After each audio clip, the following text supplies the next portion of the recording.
예수님의 이름으로 기도하옵나이다. 아멘. 네, 오늘 말씀은 시편 계속해서 우리 금요 기도회는 시편 말씀을 보고 있는데요.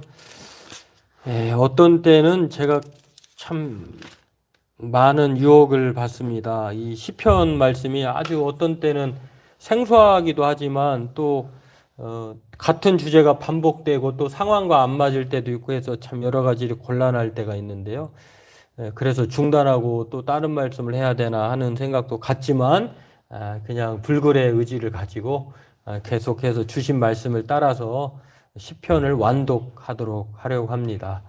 끝까지 150편까지 이제 한 반절은 못 지났지만 또 많이 한 것 같아요. 그래도 그렇게 계속해서 함께 달려가기를 원합니다. 오늘은 시편 66편 1절에서 20절까지인데요. 여기 다 읽지 않고 거기 겹치는 부분만 우리 8절에서 16절까지만 읽도록 하겠습니다. 같이 읽겠습니다. 만민들아 우리 하나님을 송축하며 그의 찬송 소리를 들리게 할지어다. 그는 우리 영혼을 살려두시고 우리의 실족함을 허락하지 아니하시는 주시로다. 하나님이여 주께서 우리를 시험하시되 우리를 단련하시기를 은을 단련함같이 하셨으며 우리를 끌어 그물에 걸리게 하시며 어려운 짐을 우리 허리에 메어 두셨으며 사람들이 우리 머리를 타고 가게 하셨나이다. 우리가 불과 물을 통과하였더니 주께서 우리를 끌어내사 풍부한 곳에 들이셨나이다. 내가 번제물을 가지고 주의 집에 들어가서 나의 서원을 주께 갚으리니 이는 내 입술이 낸 것이요 내 환난 때에 내 입이 말한 것이니이다. 내가 순양의 향기와 함께 살찐 것으로 주께 번제를 드리며 수소와 염소를 드리리이다. 셀라. 하나님을 두려워하는 너희들아 다 와서 들으라. 하나님이 나의 영혼을 위하여 행하신 일을 내가 선포하리로다. 아멘. 네, 오늘은 말씀이 이제 온 땅이여 경배하고 찬양하라 또는 온 땅이여 찬양하고 경배하라 라고 하는 내용인데요. 1절에서 12절하고 13절에서 20절까지가 두 부분으로 나눠져 있어요. 1절에서 12절은 우리라고 하는 말을 통해서 공동체에게 하는 말이고 또 13절부터는 나, 내, 이런 1인칭으로 바뀝니다.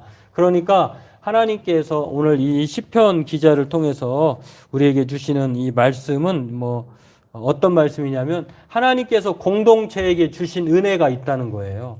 그리고 공동체와 더불어서 또 나에게 주신 은혜가 있다고 하는 것인데 편의상 구분을 해 놓았지만 실상은 다 이렇게 분리할 수는 없는, 구별을 할 수 있지만 분리되지는 않는. 그러니까 저와 여러분들이 대한민국 사람인가 동시에 개인 누구누구인 것처럼 한 시민인 것처럼 하나님께서 이스라엘 백성과 또 이스라엘 백성에게 속한 개인에게 말하는 이러한 내용인데요.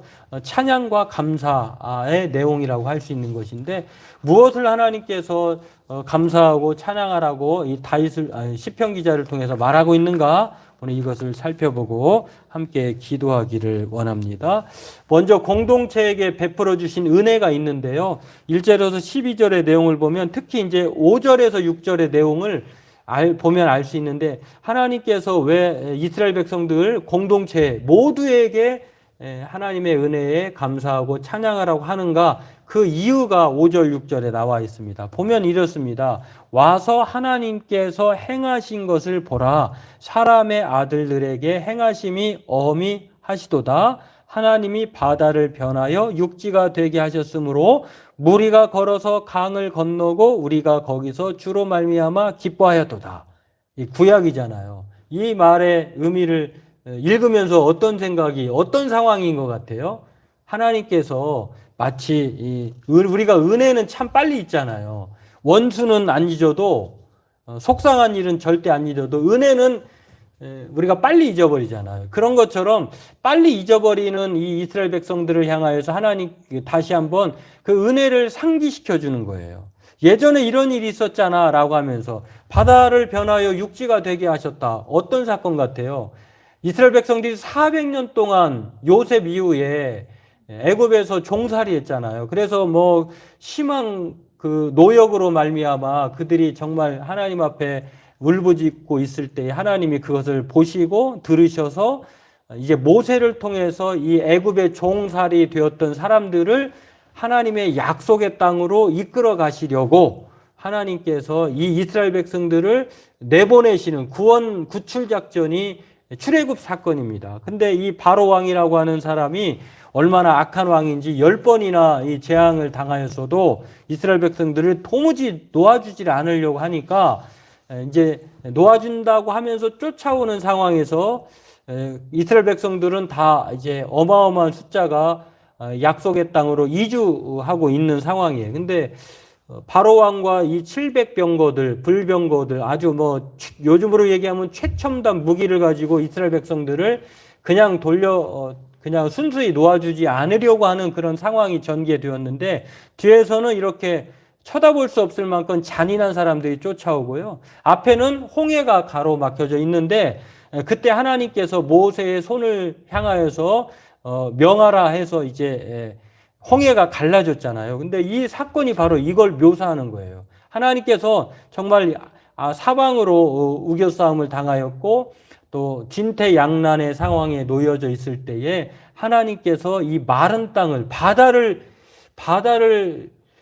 변하여서 요즘으로 얘기하면 다리를 논다 한들 이게 하루아침에 되는 게 아니잖아요. 근데 하나님은 순식간에 바다 홍해라고 하는 바다를 가르셔서 양쪽으로 철벽을 벽을 만드시고 또 땅을 표현이 이제 정말 마르게 하셨다고 하는 것인데 이스라엘 백성들이 아주 걸어갈 만큼 그렇게 땅이 단단해지도록 이렇게 무사하게 걸어가게 하셨다라고 하는 그 내용을 말하는 것입니다. 다시 말해서 이스라엘 백성들에게 공동체에게 무엇을 말하고 있냐면 하나님께서 너희들을 구원하셨지 않느냐라고 하는 것. 그러니까 하나님의 은혜를 감사하고 찬양해야 한다라고 말하고 있는 거예요. 오늘 그렇습니다. 이 내용을 보면서 저와 여러분을 하나님께서는 이스라엘 백성들을 과거에 종되었던 사람들을 구원해내서 하나님의 백성 자녀 삼으신 것처럼 오늘 저와 여러분도 마찬가지라고 하는 것입니다. 하나님께서 많고 많은 사람들 중에 우리를 하나님의 성도, 하나님의 거룩한 백성, 하나님의 자녀 삼으셨다고 하는 것인데 성경은 이 이스라엘 백성들에게만 사용하신 것이 아니라 우리들 또한 그렇다고 하는 것을 에베소 2장 1절에서 8절 내용을 통해서 말을 하고 있습니다. 허물과 죄로 죽었던 너희를 살리셨다. 그리고 우리가 이런 사람이었는데요.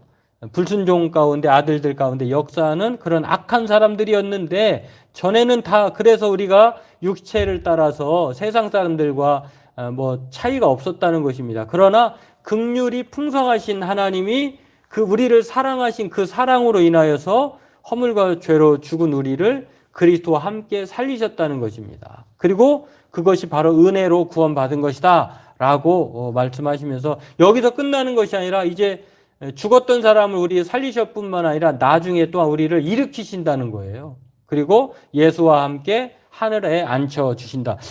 지난 시간에 말씀을 나누었습니다만 우리가 왕로로 타는 거예요. 하나님의 자녀로서 해와 같이 빛난 그 해와 달과 별이 필요 없는 주님이 해이시기 때문에 그 해의 빛을 따라서 우리의 삶이 바로 그렇게 영원토록 안식을 누릴 것이다 라고 이렇게 말씀을 하고 있습니다. 그것이 바로 하나님의 선물이다.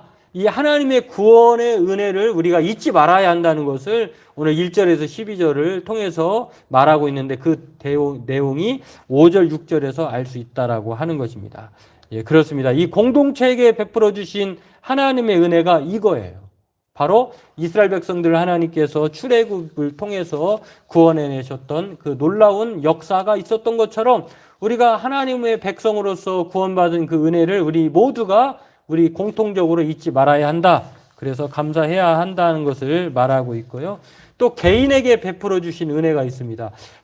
이스라엘 백성들 모두를 향한 하나님의 구원의 은혜, 또 우리 모두를 향한 하나님의 구원의 은혜가 있는 것처럼 그렇다고 하면 개인에게 베풀어 주신 은혜, 이 공동체와 개인이 뗄래야 뗄 수 없는 관계인 것처럼 연관되어 있는 것처럼 사실은 개인에게 베풀어 주신 그 은혜 또한 이 공동체의 은혜와 다르지 않아요.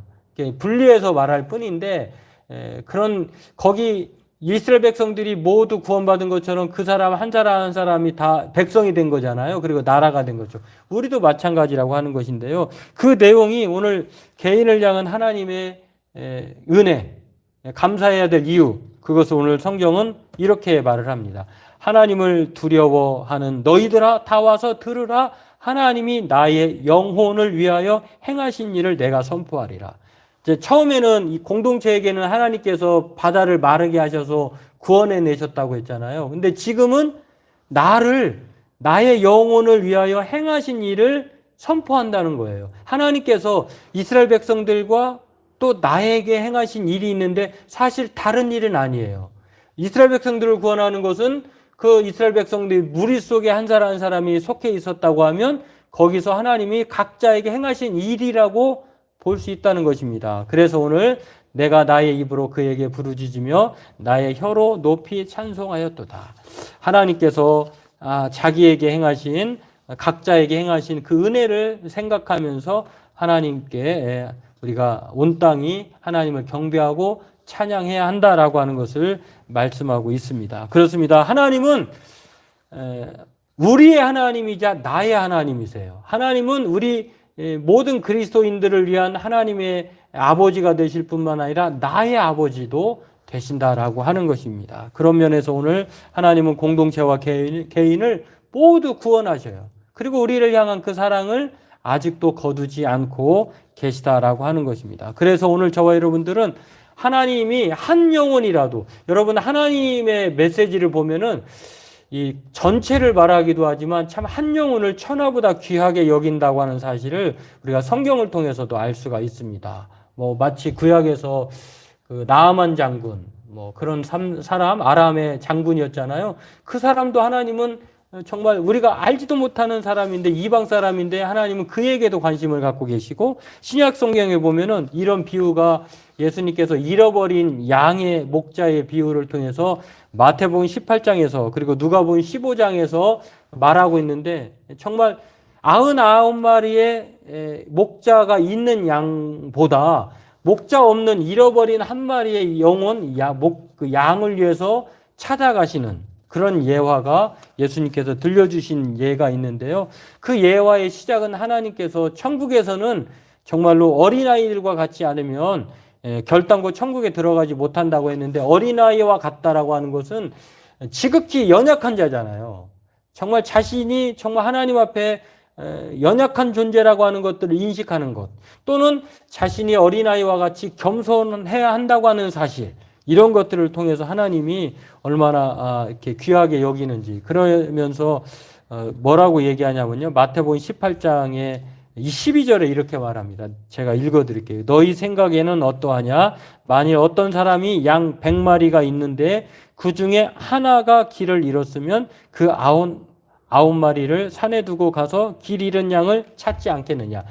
양을 기르는 사람도, 목자의 마음을 가진 사람은 99마리의 온전한 양도 중요하게 여기지만, 잃어버린 한 마리를 진짜 선한 목자라고 하면은, 그 양의 목자라고 하면은 그 한 마리를 숫자적으로 보면은 아무것도 아니잖아요. 그러나 그 한 마리조차도, 한 영혼도 포기할 수 없다는 것입니다. 하나님이 그러신다는 거예요.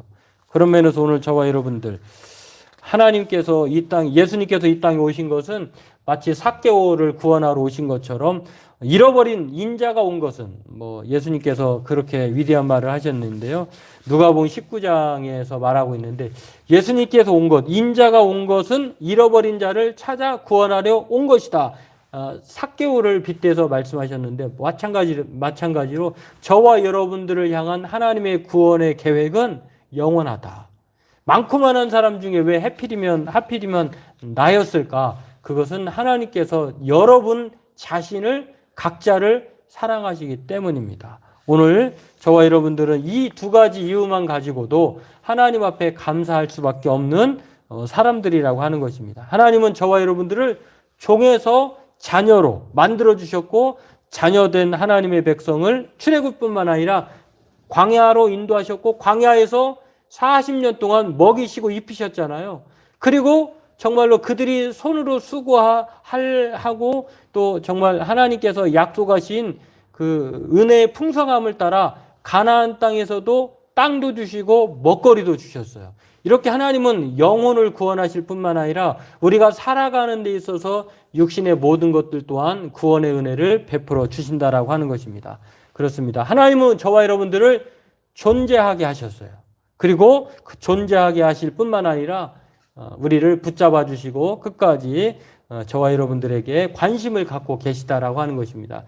우리는 누구도 1년 365일을 공평하게 하루 24시간 하나님으로부터 공급을 받았어요. 잘생겼기 때문에 하나님을 믿거나 잘 안 믿거나 모두에게 하나님은 하루라고 하는 이 공평한 시간을 우리에게 주셨다라고 하는 것입니다. 그리고 공기도 마찬가지예요. 하나님께서 우리 모두에게 넉넉하게 마실 수 있도록 공급해 주시고 우리의 삶의 모든 면에서 우리는 그런 면에서 수혜자다라고 하는 것입니다. 그래서 성경은 우리에게 이렇게 말을 합니다. 또 무엇이 부족한 것처럼 사람의 손으로 섬김을 받으시는 것이 아니니 이는 만민에게 생명과 호흡과 만물을 친히 주시는 이심이라. 하나님이 이런 분이라는 거예요. 하나님은 우리 모두에게 생명과 호흡과 만물을 친히 주셨다라고 하는 것입니다.